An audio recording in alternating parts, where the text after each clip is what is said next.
Deus, continue sendo louvado, agradeço a Deus por essa misericórdia que tu nos concede, que nós estamos adorando, louvando, bendizendo o santo nome dele.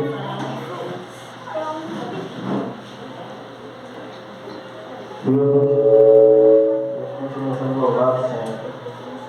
Agradeço a Deus por essa misericórdia e ao nosso irmão Vinícius, né, por mais essa grande oportunidade. Estamos fazendo aqui com mais uma obra do Senhor. E qual é pregar a palavra do Senhor. Eu vejo aqui os irmãos estão de pé. Evangelho de Lucas, capítulo 24, por gentileza. Lucas 24.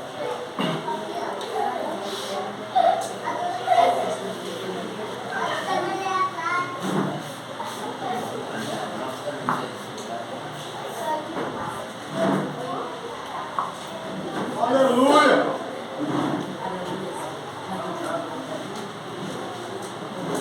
Glória a Deus! Aleluia! Glória. Glória.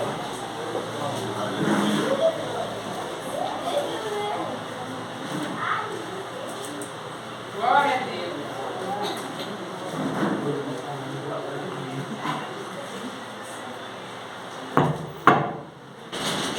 Vamos contra eles, amém? Aleluia! Glória a Deus!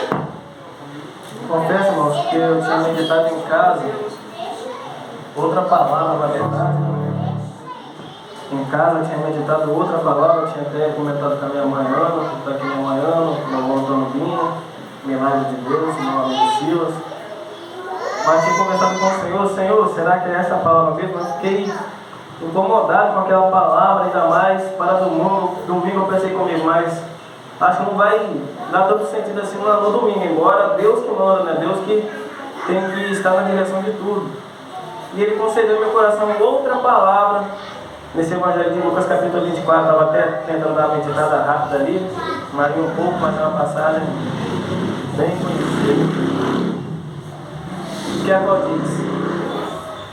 Lucas 24, versículo 49. E eis que sobre vós envio a promessa de meu Pai.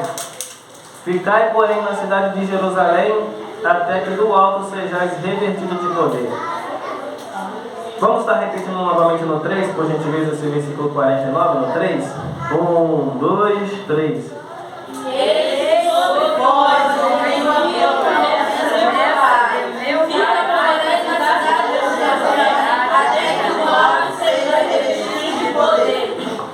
Poder tomar uma oração de hoje para referir ao nome do Senhor.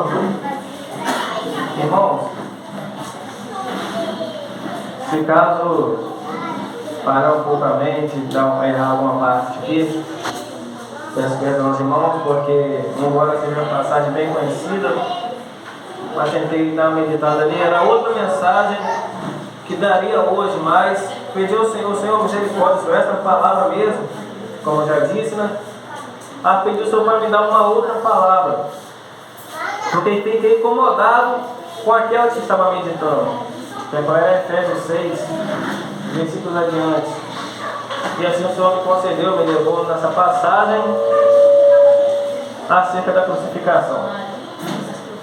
Mas enfim, sendo uma mensagem, sendo outra, a importância é Deus estar na direção de tudo, né, irmãos? Aleluia. Deus é que não pode sair da direção de nossas vidas, devemos sempre estar em oração. Senhor, é isso daqui mesmo?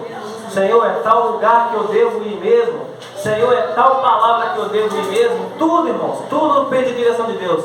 Até para louvar o hino no dia de hoje, no culto de domingo. Senhor, estou ensaiando esse louvor, mas será que é esse louvor que é para mim ensaiar e louvar lá mesmo?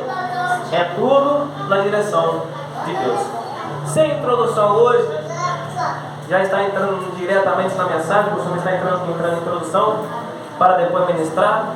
Mas vamos estar sem introdução hoje, está indo diretamente na mensagem, na pregação, onde vem nos relatando o começo da palavra, que é a qual está Jesus nesta cena, juntamente com os teus discípulos, numa ceia, na ceia do Senhor, na Santa Ceia. E assim a palavra vai te dizer que Jesus disse, ó, esta será, em outras palavras dizendo, esta será a última Santa Ceia que eu irei participar com vocês. Será a última Santa Ceia. Aí uma tal pessoa comentou dizendo, ó, não sei para que as igrejas têm ceia hoje. Olha a heresia, irmãos. Eu não sei o porquê que as igrejas têm Santa Ceia. Para que isso? Santa Ceia era para os antigos. Santa Ceia é para aqueles que serviam Jesus antigamente, para os discípulos. Santa Ceia nas igrejas de hoje não existe. O irmão comentando isso, né, irmãos? Aí ele baseou nessa passagem, nessa cena, em que agora Jesus Cristo disse, ó, essa será a última Santa Ceia. Está até no subtítulo, a última Santa Ceia do Senhor. E ali eu conversando com ele, eu disse, ó, não negativo, irmão. Quando se diz que Jesus irá ter aquela Santa Ceia, a última Santa Ceia do Senhor, não está dizendo que era a última Santa Ceia e não teria mais nenhuma, não, negativo. Estava dizendo que seria a última Santa Ceia com a participação de Jesus. Por quê? Porque após aquela Santa Ceia, Jesus Cristo iria passar como passou pela crucificação, iria sofrer, padecer, ser massacrado. E depois de 40 dias eu instruí o povo em Atos, capítulo 10, dizer acerca disto, ele iria passar pela ascensão. E o que veio a ser ascensão? Ascensão significa subida. Ou seja, a subida de Jesus depois da ressurreição no terceiro dia, assim ficou mais 40 dias instruindo ao povo, aos discípulos, e depois iria subir aos céus, para depois voltar na terra apenas para arrebatar a sua igreja. Aí eu dizendo isso para o irmão, eu disse, irmão, não me vangloriar, amém, irmão? Toda honra e toda glória somente para o Senhor, amém? Apenas no diálogo com o irmão. E quando Jesus disse que seria a última Santa Ceia, não é que seria a última Santa Ceia e não teria mais, era a última Santa Ceia com a participação dele, porque após ele iria ressuscitar, depois da crucificação, iria subir aos céus. E assim, pois bem, ele também diz no Evangelho de João, capítulo 6, que aquele que não participa do meu corpo e do meu sangue, não tem parte comigo e não tem vida em si mesmo. Como que agora lá, antigamente seria a última Santa Ceia, se Jesus está dizendo que aquele que não participa, não come do corpo dele e não toma do seu sangue, não tem parte dele? Será que somente o povo de antigamente, porque participou da Santa Ceia, e se caso não tivesse mais no dia de hoje, então nós não teríamos vidas em nós mesmos e não teríamos parte com o Senhor. Sabia que ficar sem participar da Santa Ceia também é um pecado? Vivemos no meio de uma nova geração que a qual para muitos é normal. Eu não peco, eu não adultero, eu não mato, não roubo, mas não participa de Santa Ceia. Às vezes tem 2, 3 meses que não aparece no culto. Então, no caso, em mês e mês, né? Aqui, a Santa Ceia, mês e mês. Tá? Final do mês, mas um mês após o outro, mês e mês. Então, tá o costume, né? Das igrejas são essas como essa daqui. Tem pessoas que têm 3 meses de volta no culto, sem dar satisfação. Então, no caso, como a Santa Ceia é em mês e mês, então são 3 meses sem participar do corpo e do sangue de Jesus. Está em pecado, irmão. Não é o Wesley Hugo que está julgando, é a palavra. João 6, 46, se não vai a memória em diante. Tem que participar do corpo e do sangue para ter parte com o Senhor. E ainda mais as pessoas pegam até mentira. Quando vão dar satisfação? Não vou no culto hoje não, porque estou passando mal. Mas quando vai ver, está sentado em cima do sofá assistindo televisão, exatamente no dia de Santa Ceia. Já está em pecado porque não está participando. E mais pecado ainda porque está mentindo para não participar do corpo do Cordeiro, do corpo de Jesus. Ou seja, está morto na parte espiritual. Cumpre-se na vida dele ou dela a carta da revelação de Apocalipse, capítulo 3 e versículo 1. Muitos dizem que está vivo, mas na verdade está morto. Como assim? Está vivo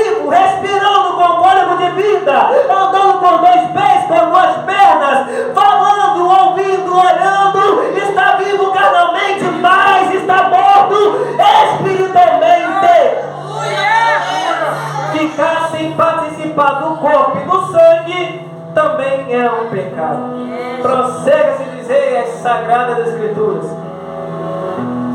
Jesus direcionou aquele que tomava o teu cálice e molhar no meu corpo, no meu pão, este há de me trair. Um de vós é o diabo, um de vós é o traidor. Aí Judas, como se tivesse desapercebido, foi lá, pegou o corpo dele, de Jesus, na área espiritual, né, irmãos? Pegou, foi lá, igual, como se não tivesse escutado o que Jesus falou, molhou no cálice de Jesus, e só pelo fato de ele ter feito isto, já se entregou. Jesus já sabia que Judas iria trair, mas os discípulos não. E ali ele molhou. Jesus disse: aquele que pegar o meu corpo e molhar no meu cálice, este há de me trair. Aí Judas foi igual um bobão, né? Foi lá e molhou. Ou seja, se alguém que tivesse ligado ali, iria saber na hora. Como Jesus falou que quem fizesse isso era o traidor. Então Judas fez isso. E quando Judas pensou, lembrou das 30 moedas que a qual os sumos sacerdotes, Judas se ofereceu. E eles perguntaram: o que você quer? 30 moedas? 30 moedas. É bíblico, irmãos. Quando Judas Iscariotes pensou nas 30 moedas para atrair Jesus, a Bíblia fala que na mesma hora o diabo entrou nele. Irmãos, o diabo entrou no Judas Iscariotes, dentro dele, no meio da Santa Ceia do Senhor, com a presença de Jesus. Sabe o que significa isso? Devemos estar em constante vigilância. Devemos estar em constante oração. Devemos entrar desta porta para dentro no dia de culto, no mesmo propósito, na mesma ligação, num só clamor. Por quê? Porque se houver uma brechinha, Satanás passa por esta porta, senta do teu lado e você não percebe. Que é isso? Satanás, irmão, Satanás se der brecha, ele entra na igreja, ele prega, ele faz mistério, ele entrega a revelação. Costumo dizer: Deus faz, o diabo imita. Não dá brecha para Satanás não, irmãos. Fecha todas as brechas, vigia na face desta terra. Fica ligado, não venha na igreja e deixa de vir no culto não, mas antes de vir na igreja, de quatro paredes, venha no culto.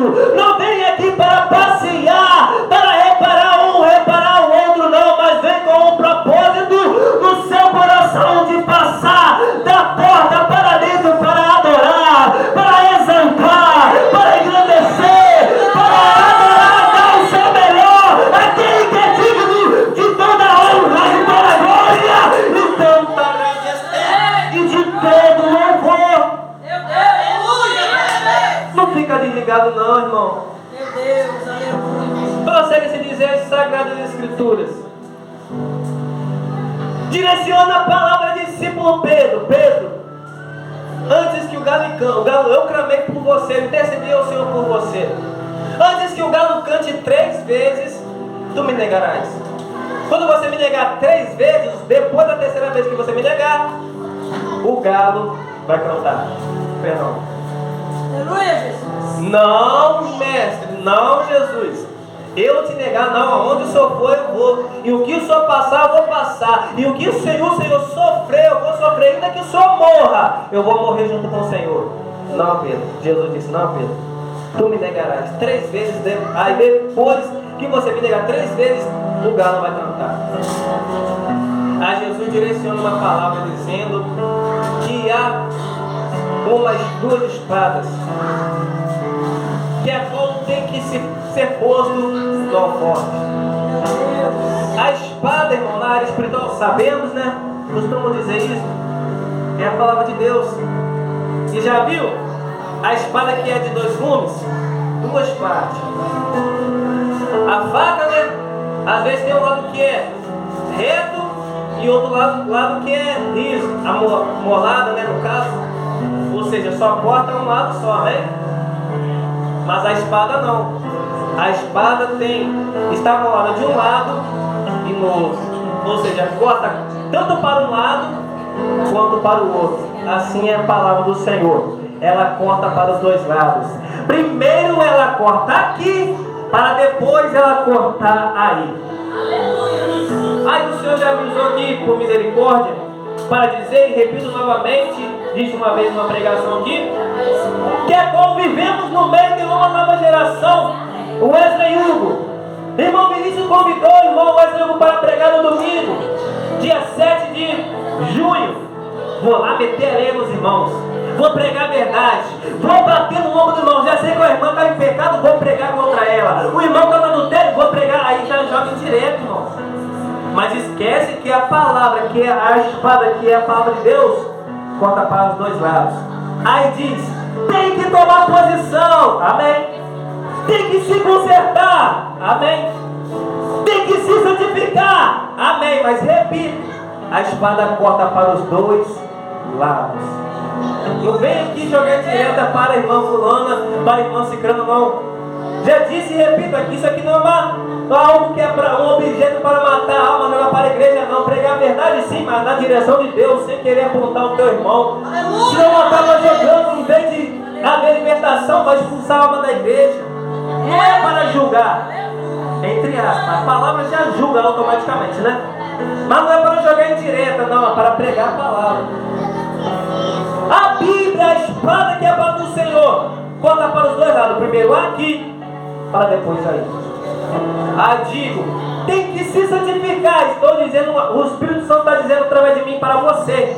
Mas antes de chegar a você, tem que chegar aqui. Você tem que se santificar. Mas antes que o Senhor diz através da minha boca por misericórdia, que você tem que se santificar, automaticamente eu estou dizendo para mim primeiro, eu tenho que me santificar, para depois dizer, você tem que se santificar. A espada corta para os dois lados. Você tem que tomar posição. Mas antes de eu dizer, você tem que tomar posição, antes a espada corta aqui. Automaticamente eu estou dizendo, eu tenho que tomar uma posição. Primeiro corta aqui, para depois dizer, você tem que tomar uma posição. Prossegue se dizer em Sagradas Escrituras que Jesus pega 3 discípulos, Pedro, Tiago e João, e sobe ao monte de Getsemane. E ali ele está agoniado, a sua alma está em agonia. Agonia de tal tamanho, os irmãos conhecem a palavra, que o seu suor estava pingando e tornavam-se gotas de sangue. E aí, ali, ele ora por um período no monte de Getsemane com os 3 discípulos. Ele decide se ausentar um pouquinho lá no monte ainda, né? Se ausentar e deixar os 3 discípulos num tal ponto ali e ele no outro, um pouco longe, um pouco distante. Aí depois ele volta aos discípulos e pega os discípulos dormindo. E diz, nem uma hora pudestes orar comigo, vigiai e orai para que não entres em tentação. O espírito está pronto, mas a carne é fraca. Vai pela segunda vez, se ausenta. E quando volta aí diz as mesmas palavras que ele disse lá particularmente ao Pai Celestial. Pai, se for possível, passa-se de mim esse cálice, mas se não for possível, faça segundo a tua vontade. Aí chegam os discípulos e encontram dormindo novamente. E dá a mesma sermão, vigiai e orai, nem uma hora pudesse orar comigo, vigiai e orai. O espírito está pronto, mas a carne é fraca. Aí vai a terceira vez, quando volta, ele diz, agora dorme, descansa, porque está chegando o momento em que o Filho do Homem será entregue nas mãos dos homens como se fosse um salteador. Nesta parte, tentar adiantar o máximo possível, nos faz entender o Espírito Santo que a qual teve um momento que Jesus se juntou com os discípulos para orar. Mas o outro momento em que agora se apartou um pouquinho e foi orar particularmente com Deus. É o Senhor dizendo, quanto tempo você tem, o Wesley Hugo, que você não ora particularmente comigo? Vivemos no meio de uma nova geração em que agora estamos em todos os cultos, em que as pessoas vêm para o culto, ora, cruza as pernas, licença aqui, outra demonstração rápida, cruza a perna dentro da igreja e medita na palavra de Deus. Na igreja ora, faz oração juntamente com os irmãos, mas quando chega em casa a Bíblia chega da teia de aranha, vai pro celular, vai pro Instagram, vai pro Facebook, Netflix e YouTube, e não tira uma hora para orar ao Senhor. Orar na igreja, irmão, é fácil. O Senhor está dizendo que Ele quer que você volte ao primeiro amor, nasquelas madrugadas que tem tempo que você, que eu não oro. Ele está dizendo: ei, você às vezes se apresenta diante do pastor, se apresenta diante dos irmãos da igreja, mas chega em casa, você não estuda a minha palavra. O Senhor está com saudade do nosso particular com Ele. No particular, irmão. Meu Deus. Temos o momento de estarmos reunidos num só propósito, num só clamor, na mesma ligação. Mas temos que tirar o momento também, quando Jesus disse: quando orares, Mateus capítulo 6, versículo 6 em diante. Quando orares, entra no teu quarto, feche a porta e ore secretamente ao Pai. E você orando secretamente ao Pai, Ele te recompensará publicamente. Mas é para ter um particular com Ele. Vem a parte que agora Jesus Cristo desce com os 3 discípulos. E quando ele desce, Judas já está lá embaixo esperando. Ele, Malco, que estava se preparando para ser um sumo sacerdote, e os soldados com espadas e varapaus, vindo como se estivesse vindo atrás do homem mais perigoso do mundo, Jesus, mas não era, como se ele fosse o homem mais perigoso do mundo. E quando ele chega, vem o discípulo Judas Iscariotes, dá um abraço em Jesus e beija. E Jesus disse: você com um beijo você me trai. Quando ele beija Jesus, veio o discípulo Malco a apanhar Jesus para o prender. Por quê? Porque era o sinal que Judas Iscariotes tinha dado a ele: ó, aquele que eu o beijar, este é Jesus. Creio, na leitura, que aqueles soldados não conheciam Jesus de vista, apenas no ouvir, porque foi necessário Judas dar um sinal pelo beijo, para que os soldados soubessem quem era Jesus. Então creio que conhecia apenas Jesus apenas no ouvir. Aí vem Malco, discípulo Pedro imediatamente desembanha sua espada e corta a orelha de Malco. Jesus é Jesus de milagres.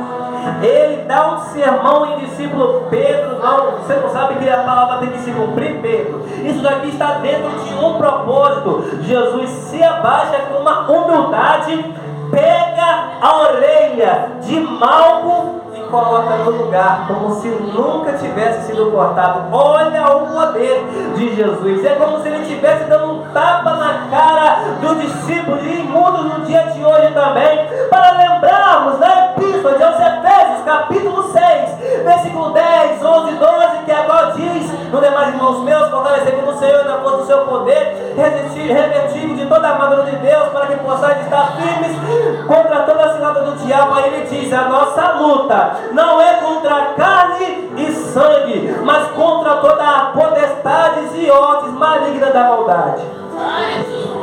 A tua luta não é contra o teu próximo, não, irmão. A tua luta não é contra a tua próxima, não. Hoje em dia se cumpre a tal palavra do Senhor, que agora se diz que agora seria dentre os sinais da volta de Jesus. É terremoto, maremotos, pai matando filho, filho matando mãe, nação contra nação, reino contra reino, irmão matando irmão. Sim, na área material, onde ligamos a TV e aparece o esposo matou a esposa, ligamos a TV, trocamos de canal e o que aparece?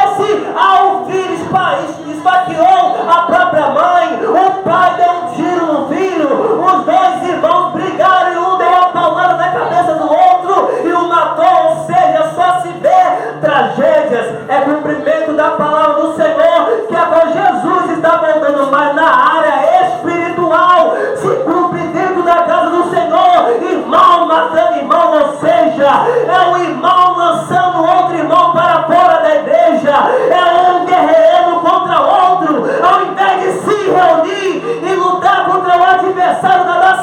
alma está guerreando contra si mesmo, reino contra reino, nação contra nação, irmão contra irmão. Meu Deus. Igreja contra igreja, não, irmãos.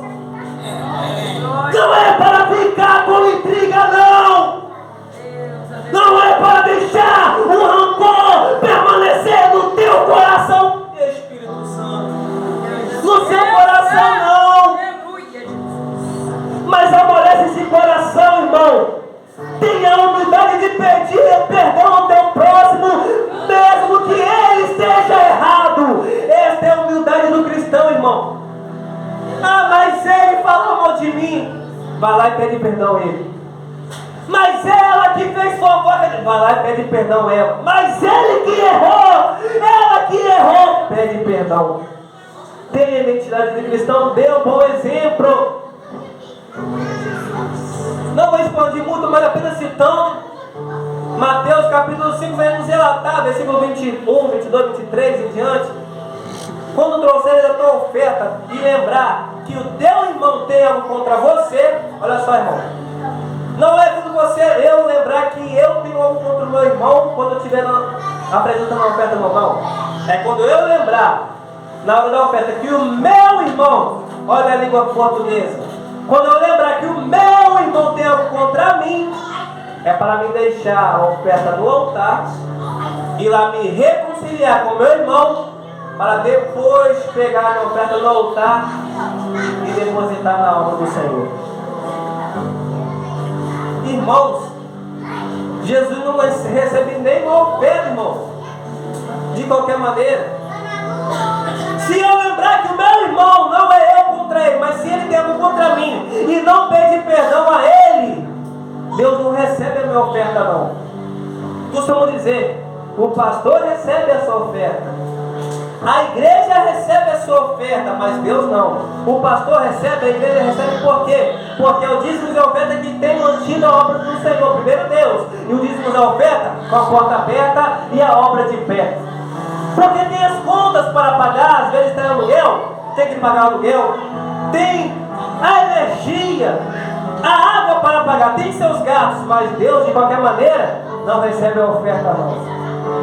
Prossegue, não expõe muito nessa parte.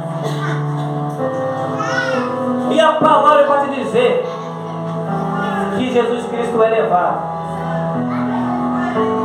por aqueles soldados. Sagrada Escritura pode dizer que é qual? Judas Iscariotes. Às vezes pensamos, né? Vamos em sequência. Antes, Judas Iscariotes traiu a Jesus por 30 moedas de prata. Mas Judas Iscariotes traiu Jesus por 30 moedas de prata. Mas vivemos no meio de uma nova geração em que é como há muitos Judas que tem traído Jesus, mesmo que não foi com 30 moedas de prata, ou não esteja sendo por 30 moedas de prata, mas mesmo assim vivemos no meio de uma nova geração em que muitos estão traindo a Jesus. Talvez não seja por 30 moedas de prata, mas talvez deixe de vir no culto para assistir a novela das 8, das 9. Faltou o culto, senão ia perder o último capítulo da novela tal das 8. É no horário do culto, ou vem do culto, já vai para casa depressa, porque a novela começa depois que o culto termina, aí já vai às pressas, nem cumprimenta os irmãos, já vai direto para casa para não perder o capítulo da novela. Está traindo Jesus. Na igreja, glória a Deus e aleluia, mas em casa não tem paciência com o teu esposo, com o teu filho, com a tua família, e fala cada palavra que o Espírito Santo tem que tampar os ouvidos, cada palavra é um palavrão pesado, está traindo a Jesus.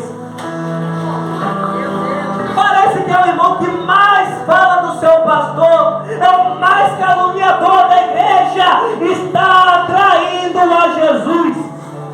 Deixa de meditar nas sagradas escrituras. Para perdão pela expressão, não pela palavra, a palavra de Deus, mas pela forma de se expressar. Deixa de tirar estudar, para orar, para fortalecer o espiritual, para assistir vídeos pornográficos, está atraindo a Jesus. Na igreja é uma fé com decência e ordem. Mas na escola a menina vai com aquele shortinho coladinho que só Jesus para ter misericórdia. Aqui é paletó, tudo decente, com ordem, com decência e ordem. Mas chega lá na rua, já bota uma camiseta que chega a aparecer a beira do peitoral. Está atraindo a Jesus. Ou você faz direito ou não faz. Ou você apresenta uma perfeita adoração em santidade ou não apresenta. Ou você é, ou você não é, porque Deus não recebe nada de qualquer maneira. Ele não recebe adoração subdividida.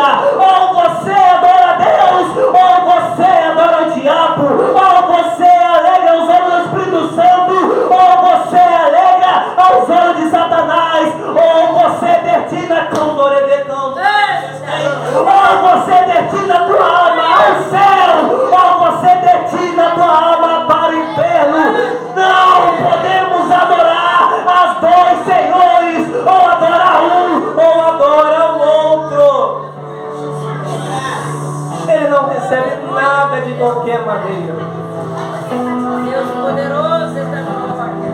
Para de trair a Jesus, até mesmo nas mínimas coisas. Eles levam Jesus e vem Pedro seguindo, né? Os soldados levando Jesus e Pedro lá com eles, bem distante, vai seguindo eles. A Bíblia fala que eles põem Jesus enjoelhado. Vendam os seus olhos e comecem a esbofetear o seu rosto. E aí Jesus, tu não é o Messias? O Senhor não fala que é o Filho de Deus? Diz aí, adivinha aí quem é que te socorre? Escarneceram dele, zombaram dele. E Pedro lá em cima, observando tudo. Aí quando Jesus tirava suas vendas, colocaram uma cruz, uma coroa de espinho na sua cabeça. E enquanto eles estavam preparando a coroa de espinho, botaram Jesus para segurar aquele pedaço do corpo. E quando terminaram de ajeitar aquela coroa de espinho, olha, irmãos, olha o que Jesus pagou por mim, pagou por você. Hoje eu vou pregando sobre essa passagem. Os irmãos já ouviram diversas vezes a palavra da crucificação. Mas tenta, além de ouvir a pregação, não é porque eu estou pregando, não. É porque a palavra de Deus é poderosa. Tenta imaginar, irmãos, comigo. Além de ouvir a pregação, tenta imaginar com você aí mesmo. A cena, o episódio em que preparam uma coroa de espinho. Vai imaginando aí, por gentileza, amém? Não é obrigatório, mas por gentileza.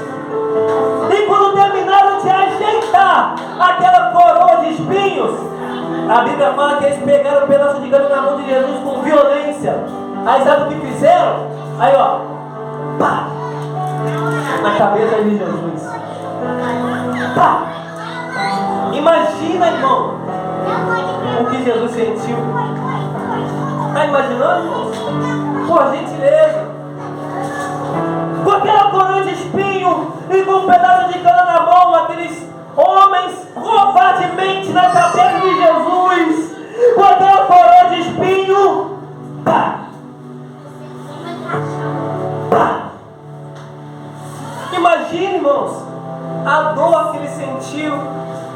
Às vezes um espinho pequenininho dentro do nosso dedo, parece que vem uma febre no nosso corpo, parece que aquela dorzinha daquele furo no dedo está no nosso corpo todo, entra o mal-estar, a barriga fica fria, entra o mal-estar do corpo todo. Imagina Jesus com a coroa de espinho na cabeça e eles batendo ainda mais com um pedaço de pano na cabeça dele. Imaginamos que aquele espinho entrando cada vez mais, penetrando no vaso sanguíneo de Jesus. Imagina ver o que ele deve ter sentido, o que ele sentiu na verdade, naquele momento. Imagina. E Pedro lá de cima observando, quando Jesus olha para Pedro e Pedro olha para Jesus, a Bíblia fala que Pedro chorou amargurosamente. Por quê? Porque veio as 3 pessoas até Pedro. Você é discípulo daquele de lá, né? Pedro, eu nem conheço ele. Aí veio uma moça. Você tem um semblante, uma afeição de Galileu. Você é um seguidor dele, né? Não sou não. Aí veio um terceiro. Rapaz, mas você, eu acho que já vi você nunca aquele homem lá já, é Pedro. Rapaz, eu já estou dizendo que não sou eu, não já disse? Aí na terceira vez que Pedro nega Jesus, o galo cantou. Aí Pedro olha para Jesus, Jesus olha para Pedro e Pedro chora amargurosamente, porque ele lembrou do que Jesus revelou lá atrás, que ele iria trair Jesus depois, que o galo iria cantar depois que ele traísse Jesus por 3 vezes. Quantos têm negado a Jesus? Pedro negou que era seguidor de Jesus. Vivemos no meio de uma nova geração em que agora quantos têm negado a Jesus. Aqui no meio dos irmãos é fácil andar de paletó com a Bíblia na mão ou no sovaco, depende de como carrega a palavra do Senhor. Mas tem gente que tem vergonha lá na rua apresentar que às vezes o próprio vizinho do irmão ou da irmã nem sabe que ele era crente, porque nunca falou e nem nunca deu um bom exemplo, nunca demonstrou aquilo. Aqui no meio dos irmãos eu sou servo do Lord, sou pentecostal, olha, glória a Deus. Aí chega na escola, ó, se mexer comigo o bicho vai pegar, hein? Aí quer ser o bambambam no colégio, quer ser o bambambam no trabalho, nem disse que era cristão, nem tem vergonha de se apresentar. Mas Jesus disse, né, tentar encurtar essa parte, Jesus disse, né, que agora aquele que o negar aqui na terra, aquele que rejeitar a Jesus aqui na terra, no meio dos homens, o próprio Jesus irá o rejeitar diante do Pai Celestial. Não vale a pena negar Jesus, não. Não tenha vergonha de demonstrar a tua identidade de cristão, não, irmão. Independentemente de onde você estiver e com quem você estiver, diz: eu sou servo de Deus, eu sou cristão, eu não me envergonho deste evangelho. Glória a Deus e aleluia. Não tenha vergonha. Por quê? Porque Jesus não teve vergonha de padecer por você naquela cruz. Ele foi decepcionado, ele foi humilhado e não teve vergonha de mim e de você, porque eu vou ter vergonha de Jesus. Agora continue, por gentileza, imaginando esse episódio. Pulei algumas partes, né? Que agora ele se apresenta no Sinédrio, diante de Caifás, aí depois vem a Pilatos.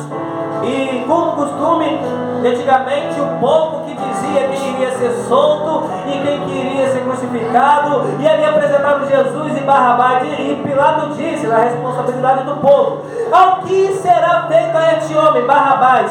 Aí, por insultação do sumo sacerdote, aquele povo gritaram: solte Barrabás! Solte Barrabás. E Pilato disse: e a este outro homem, que era Jesus, o que iremos fazer? Aí o povo, por insultação do sumo sacerdote, disseram: crucifica-o. Crucifica-o. De repente, estava no meio daquele povo alguma mãe que o próprio Jesus curou o seu filho.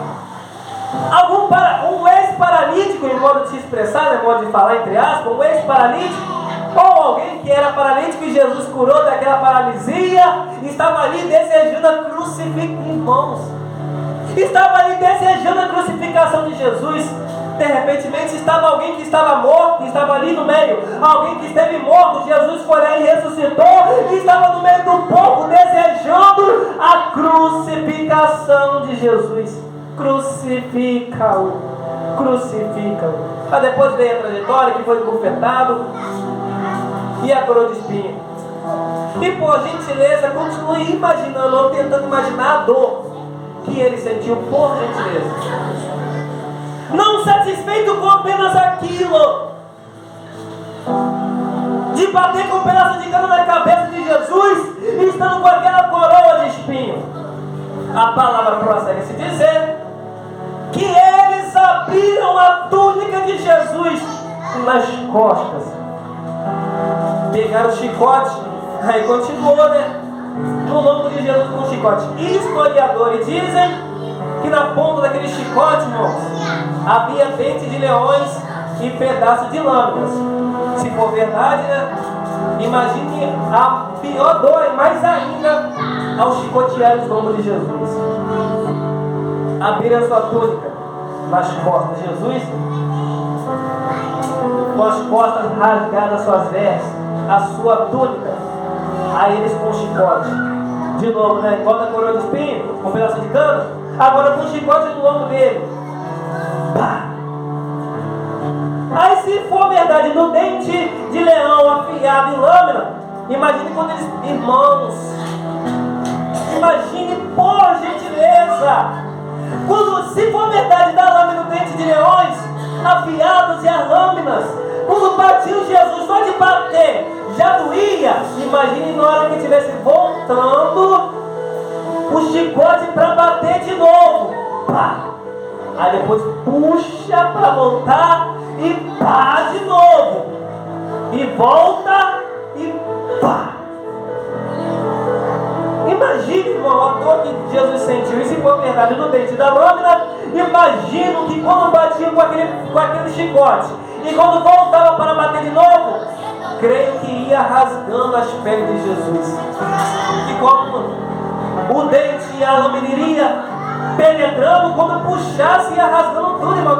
Aquelas pessoas estavam impiedosas, estavam com piedade nenhuma, estavam na covardia.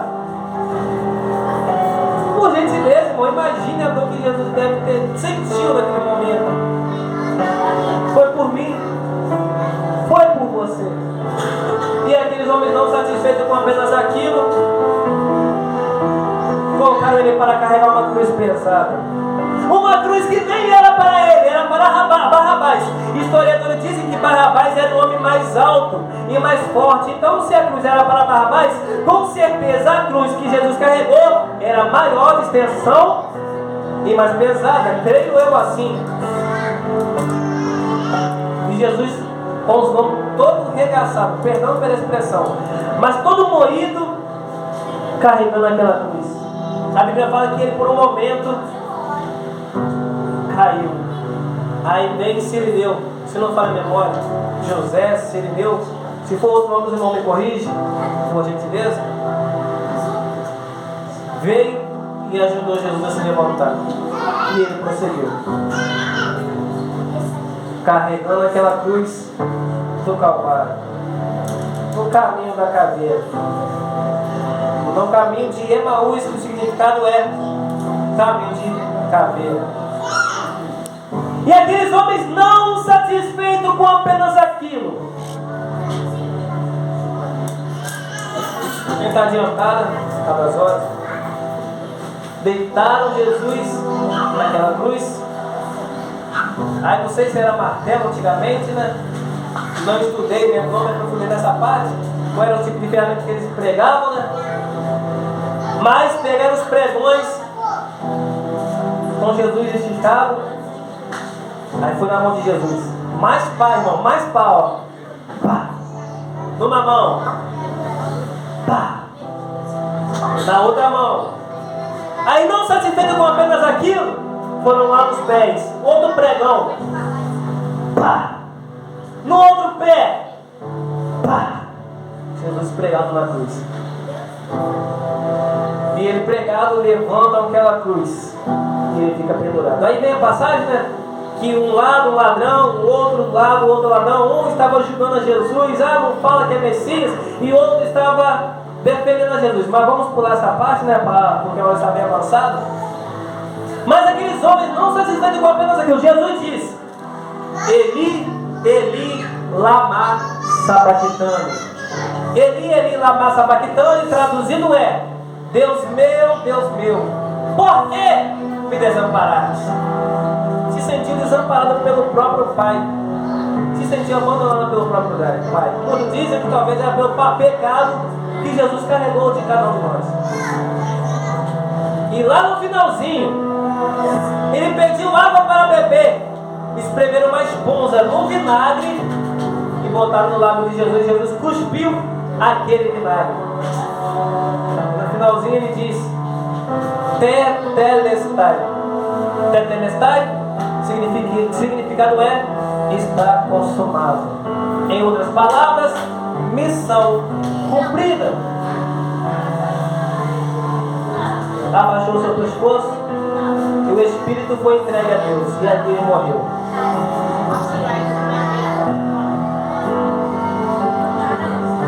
Atravessaram uma lança na barriga do lado de Jesus. A Bíblia fala isso. Atravessaram uma lança em Jesus. Irmãos, até morto, irmão. Olha só. Bateram um pedaço de cano com aquela coroa de espinho na cabeça dele. Chicotearam o seu lombo com as suas vestes da túnica atrás aberta no seu lombo. Botaram para carregar uma cruz pesada. Botaram ele para beber vinagre. Aí até ele morto naquela cruz, atravessaram uma lança dele. Até morto fizeram bombardeio com ele. Jesus veio dos céus, deixou toda a sua glória. Lá nos céus, veio à terra com esse propósito. Para isso que ele veio. Para morrer por cada um de nós.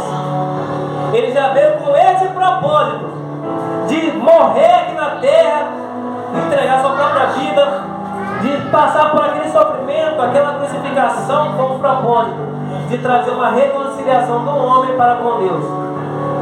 Esteve morto no primeiro dia, esteve morto no segundo dia, mas ao terceiro dia o chão estremeceu. Mas ao terceiro dia o véu se rasgou de cima a baixo. E a Maria e outras mulheres, Mateus capítulo 28, versículo 6, um pouco diante, vem Maria e outras Marias para perfumarem o corpo de Jesus, como costume para perfumar aquele que veio a obra do morto. Vem no buraco que agora estava Jesus dentro daquele buraco, com uma grande pedra ali. Quando elas chegam, a pedra está revolvida e o buraco aberto. Aí quando olham lá dentro,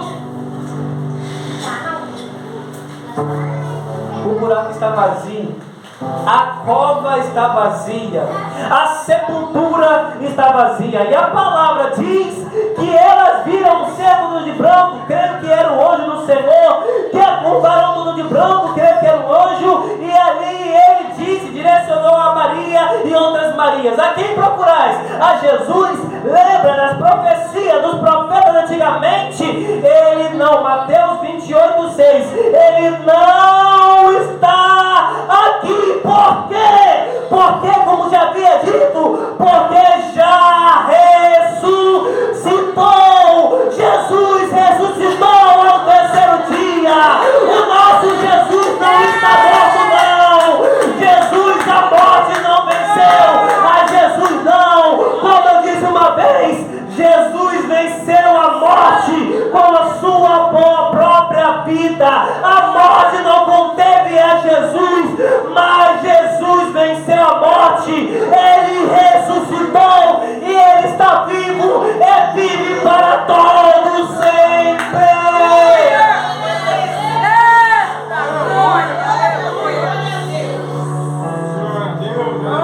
Não pregamos Jesus onde quis, disfarçadamente, né, para não ter problema.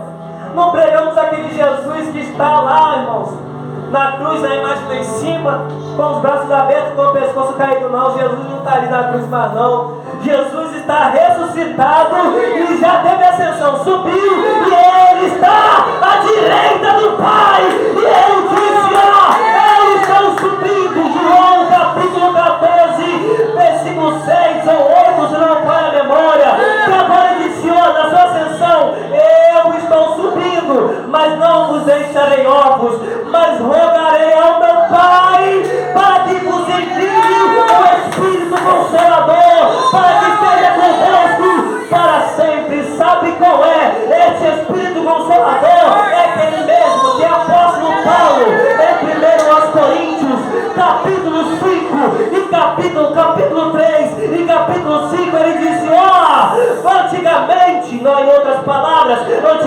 antigamente precisava-se dos homens, dos levitas carregarem o Espírito Santo. Precisava dos levitas carregarem ali uma arca, a arca da aliança. Para quê? Para que a qual a presença se apoderasse dentro da arca. Se carregasse a arca, estava carregando a presença. Mas quando Jesus veio à terra, passou pela crucificação e assim deu a promessa para que viesse rogar ao Pai que enviasse o Espírito Consolador. Ei, não precisa de arca mais não, irmão. Não precisa de carregar uma arca para dizer que está a presença, não. Sabe por quê? Porque a presença não está mais na arca. A presença está dentro de você. Sabe por quê? Porque você é o templo do Espírito Santo de Deus.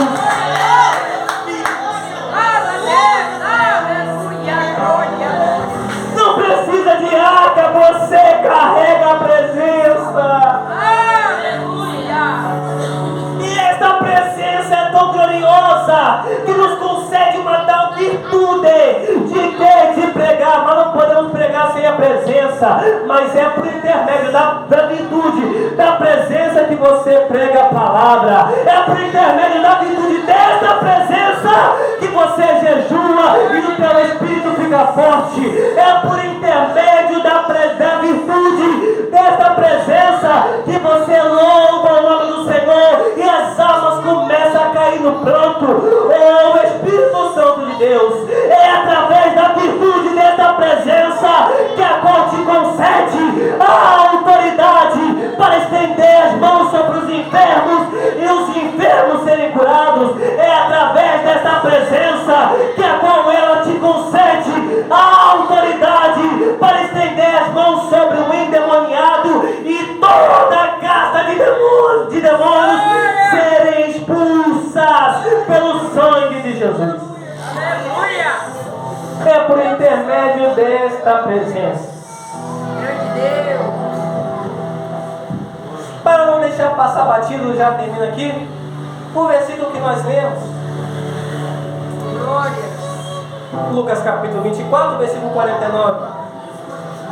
Depois que durante Jesus estava 40 dias depois da ressurreição, ele deu algumas instruções aos discípulos. Posso continuar aqui rapidamente para finalizar aqui? Perdão pelo horário.